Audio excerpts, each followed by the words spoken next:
और वहीं आपको बता दें कि विधानसभा की मानसून सत्र का चौथा दिन है और सेवाग्राम में सदन में जहां सत्ता पक्ष और विपक्ष दोनों ही आमने सामने हो गए। जहां सत्ता पक्ष के विधायक अजय चंद्राकर के बयान पर बवाल मच गया। भूपेश बघेल ने सदन में जहां आपत्ति दर्ज कराई। सरकार बोली कि सेवाग्राम के निर्माण कार्य पूरे संचालन के लिए अलग अलग सेटअप नहीं है। नोकझोंक के बाद वहां अजय चंद्राकर ने खेद भी जताया। अजय चंद्राकर के जहां बयान पर यह पूरा बवाल मचा और सत्ता पक्ष और विपक्ष के विधायक आमने सामने आ गए और सदन में जहां भूपेश बघेल ने उनके बयान पर आपत्ति दर्ज कराई, वहीं सरकार बोली कि सेवाग्राम के निर्माण कार्य पूरे हो चुके हैं। नोकझोंक के बाद अजय चंद्राकर ने खेद जताया।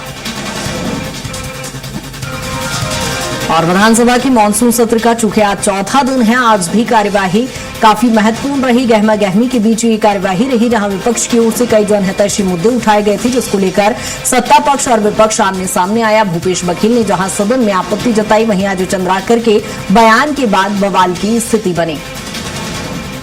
जहां सेवाग्राम का मुद्दा भी सदन में गूंजा। हालांकि नोकझोंक के बाद अजय चंद्राकर ने इस पर खेद भी जताया। यहां सरकार बोली कि सेवाग्राम के निर्माण कार्य पूरे हो चुके हैं। इसको लेकर भूपेश बघेल ने सत्ता पक्ष पर निशाना साधा। और दिलीप हमारे साथ लगातार बने हुए हैं। दिलीप, आज विधानसभा की कार्यवाही का चौथा दिन था, क्या कुछ कार्यवाही में रहा आज? जी बिल्कुल कृतिका, आज प्रश्नकाल में काफी हंगामे देखने को मिला। खासकर दो अलग अलग जो प्रश्न आए इस दौरान, एक सेवाग्राम का मामला आया जिसमें पूर्ववर्ती सरकार ने, भूपेश सरकार ने महात्मा गांधी को लेकर उनकी कॉन्सेप्ट के अनुसार नवा रायपुर में एक सेवाग्राम का प्रावधान किया गया था।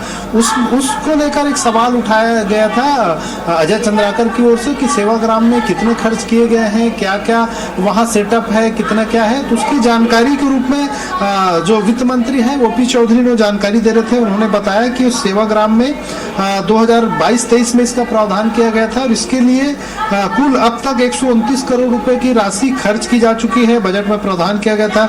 इसके अलावा इसमें अलग अलग, जिसमें मल्टीपर्पज डाइनिंग हॉल, सामुदायिक किचन, प्रसाधन कक्ष पर 3 करोड़ के आसपास की राशि खर्च की गई थी।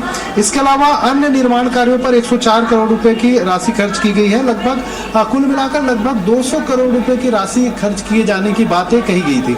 उन्होंने जवाब में दिया था। इस पर अजय चंद्राकर ने अपनी बातों में कहा कि पिछले सरकार ने एक व्यक्ति विशेष के स्वेच्छाचारिता के चलते इस तरह के जो मामले हैं वो सामने आए। यानी उन्होंने पूर्व सीएम भूपेश बघेल पर सीधे तौर पे तंज कसा। इस पर भूपेश बघेल ने नाराजगी, आपत्ति जताते कराते हुए अपनी बात रखनी चाहिए, लेकिन उन्हें बात रखने नहीं दिया गया। उन्होंने कहा कि मैं जो भी सवाल जवाब हो रहा है मंत्री के साथ हो रहा है, तो मैं भूपेश बघेल से स्पष्टीकरण नहीं लूंगा। तो इसको लेकर भूपेश बघेल ने नाराजगी जताई।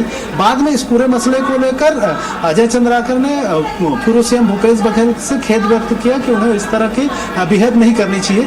हालांकि भूपेश बघेल ने यह साफ किया, क्योंकि महात्मा गांधी को लेकर एक स्पेशल सत्र भी आयोजित किया गया था और ये बातें सदन में कही गई थी कि उनके जो आदर्श उनको चिन्हित करते हुए कई कार्यक्रम शुरू किए गए थे, जिसमें सेवाग्राम एक कार्यक्रम था। इसके अलावा गौधान योजना की शुरुआत की गई थी। गौठानों में भी महात्मा गांधी की तर्ज पर उनके कार्यों के अनुसार ही गौठानों का चयन किया गया था।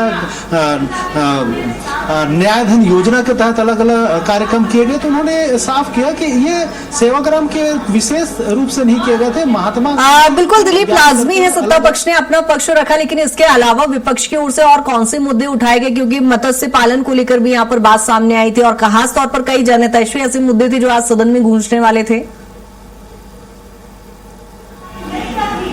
जी बिल्कुल कृतिका, हालांकि अलग अलग मुद्दे उठे, लेकिन एक मुद्दा जो था फर्जी ग्राम सभा आयोजित करने का जो मामला था, ग्राम अलदा का मामला, इसको लेकर पूर्व सीएम भूपेश बघेल ने उठाया था और उन्होंने पूछा था कि इसके लेकर एनओसी किस तरह से दिया गया और बिना, हालांकि इस पूरे मामले की जांच के बारे में जानकारी दी गई पर्यावरण मंत्री ओपी चौधरी के माध्यम से। उन्होंने बताया कि किस तरह से पूरे घटनाक्रम की जांच की गई और उसमें दोषियों पर कार्रवाई की गई और साथ ही साथ जो अज्ञात, इसमें एफआईआर जो दर्ज किया गया है उसको लेकर पूर्व सीएम भूपेश बघेल ने सवाल उठाया कि अगर सरपंच या सचिव वहां के दोषी है, एनओसी उन्होंने दिया है, तो उनके नामजद एफआईआर होना था, लेकिन अज्ञात के नाम से FIR दर्ज किया गया है। तो इस पर OP चौधरी ने बताया कि अभी पुलिस की विवेचना में है, विवेचना के बाद अगर उनके नाम सामने आते तो उन पर FIR नामजद किया जाएगा। इसके साथ ही साथ भूपेश बघेल ने यह भी सवाल उठाया कि दो जो कंपनी वहां पर स्थापित की जा रही है, जिसमें Balaji sponge and iron limited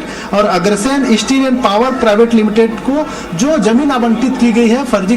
बिल्कुल, यानी सदन में कई भ्रष्टाचार के मामले भी यहाँ पर उजागर किए गए हैं और दिलीप लगातार जिस तरह से देख रहे हैं चौथे दिन की कार्यवाही भी यानी काफी महत्वपूर्ण रही और नजर भी बनाए रखिएगा। अपडेट आपसे लेंगे, फिलहाल बहुत शुक्रिया तमाम जानकारी के लिए।